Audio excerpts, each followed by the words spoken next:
Assalamualaikum warahmatullahi wabarakatuh.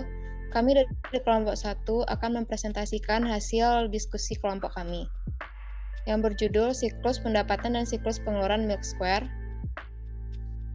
yang beranggotakan kelompok Dika Amelia Agustina, Friska Felicia Rianti, Sukma Agugus Parawangsa, dengan saya sendiri Asila Fairuz Sumaira, dan Fendri Yuza. Siklus pendapatan yang pertama, bagian yang terlibat pada aktivitas pada siklus pendapatan. A. Pelanggan.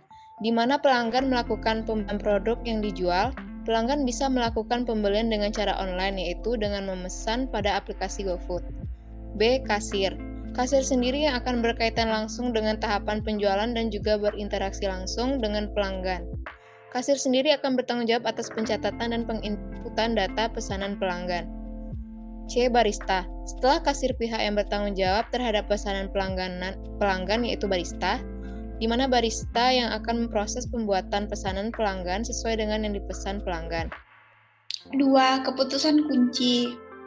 1. Bagian Milk Square memperkenalkan produk kepada konsumen. Contohnya, melakukan promosi melalui sosial media berupa postingan pada Instagram dan juga melakukan promosi melalui mulut ke mulut. 2. Bagaimana Milk Square menentukan jumlah persediaan yang digunakan untuk mencapai target penjualan. Contohnya dilihat dari catatan laporan penjualan per hari, karena bahan baku tidak bisa digunakan dalam jangka waktu yang lama. 3. Siapa saja target pasar yang diharapkan Milk Square terhadap harga jual produk. Contohnya, rata-rata harga jual produk dimulai dari harga 10.000 sampai 30.000. Tentunya cocok untuk target pasar mahasiswa dan kalangan pelajar. 3. Dokumen yang terkait. 1. Bukti pembayaran. 2. Bukti pemasaran. Selanjutnya, keempat, narasi flowchart. Konsumen memilih dari daftar menu-menu dan memesannya melalui kasir. Kemudian kasir menginput pesanan pelanggan dan memprosesnya pada komputer. Setelah itu, kasir mencetak bukti pembayaran dan bukti pesanan. Kemudian kasir menyerahkan bukti pembayaran kepada konsumen. Lalu konsumen melakukan pembayaran atas pesanannya. Dan kasir menyerahkan bukti pesanannya kepada barista.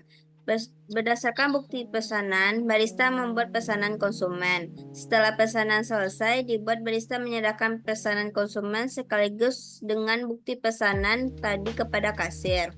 Kemudian disimpan. Kasir memberikan pesanan kepada konsumen untuk dinikmati. Kelima yaitu flowchart dari bagian pendapatan. Keenam, ancaman dan risiko serta pengendalian internal pada siklus pendapatan.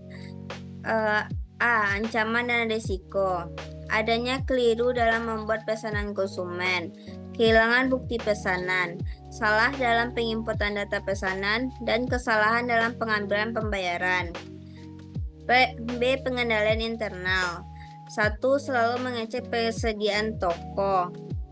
2. Lebih teliti dalam menginput data pesanan. Ketiga, melakukan pencatatan harian atas semua transaksi penjualan. Keempat, mengarsipkan semua bukti transaksi penjualan. Baiklah, yang kedua, siklus pengeluaran. Yang pertama, bagian yang terkait dalam struktur pengeluaran. Yang pertama, pembelian dan penerimaan. Yang kedua, membeli bahan baku dan menerima bahan baku. Yang ketiga, bagian penyimpanan. Yang keempat, bagian pencatatan dan akuntansi.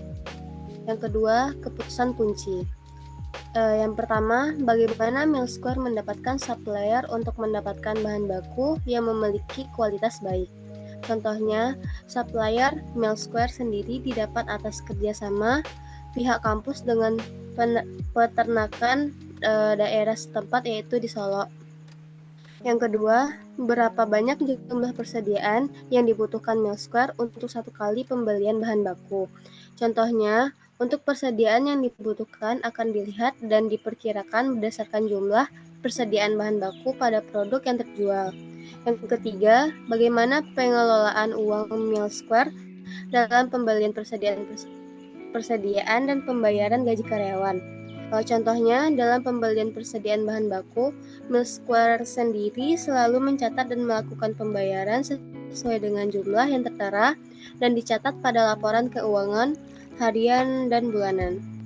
Yang ketiga, dokumen yang digunakan. Yang pertama, surat permintaan pembelian. Yang kedua, surat order pembelian.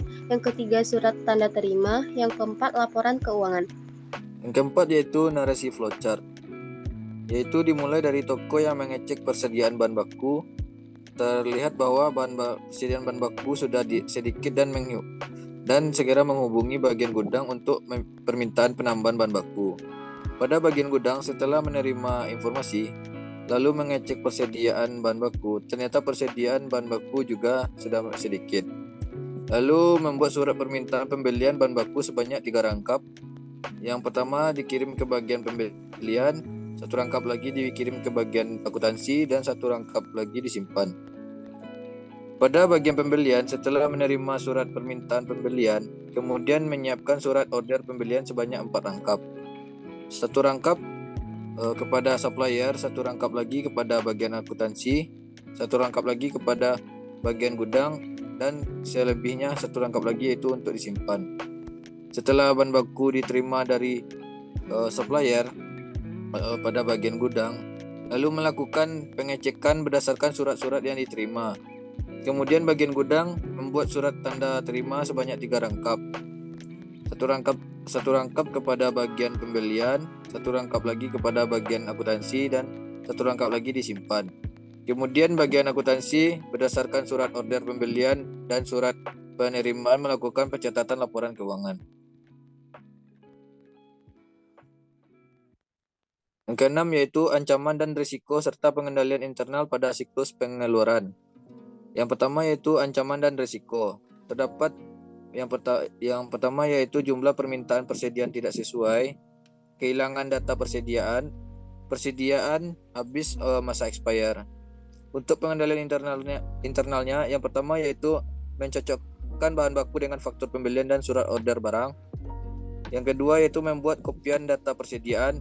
Yang ketiga yaitu pembatasan pembelian bahan baku agar tidak terjadinya expire. Yang keempat yaitu melakukan pengecekan setiap saat untuk persediaan yang disimpan. Sekian presentasi dari kelompok 1. Terima kasih.